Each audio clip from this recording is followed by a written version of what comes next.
Jan Suraaj party వ్యవస్థాపకుడు మరియు ప్రముఖ రాజకీయ వ్యూహకర్త ప్రశాంత్ కిషోర్ ఆదివారం చెన్నైలో ప్రముఖ నటుడు దళపతి విజయ్ స్థాపించిన రాజకీయ పార్టీ తమిళగ వెట్రి కజగం పేరుతో మొదట వార్షికోత్సవ కార్యక్రమానికి హాజరయ్యారు. తన ప్రసంగంలో కిషోర్ విజయ్ మరియు టీవీకేలకు తన మద్దతును వ్యక్తం చేశారు.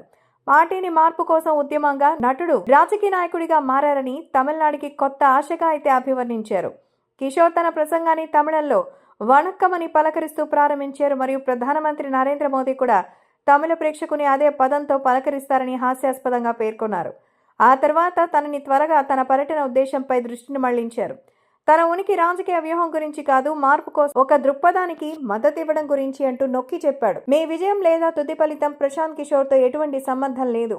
మీరు చేసే పని, మీ నాయకుడు చేసే పని మరియు టీవీకే కార్యకర్తలు చేసే పనితో ఇది ముడిపడి ఉంది అని కిషోర్ అన్నారు.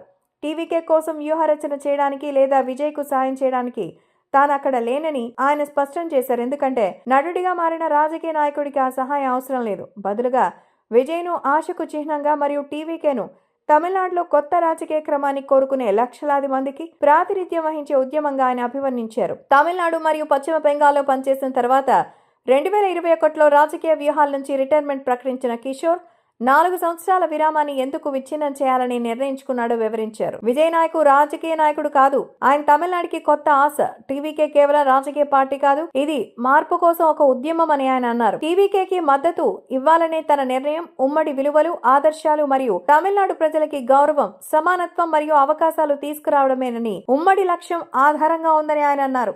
మొత్తానికి కొన్ని రాజకీయ పార్టీలకి ఆశ పుట్టించి అధికారంలోకి తీసుకొచ్చిన ప్రశాంత్ కిషోర్ ఇప్పుడు విజయ్ పార్టీకి ఆశలు పుట్టించేలా చేస్తున్నారు. మరి రాబోయే ఫ్యూచర్ ఎలా ఉంటుందో చూడాలి.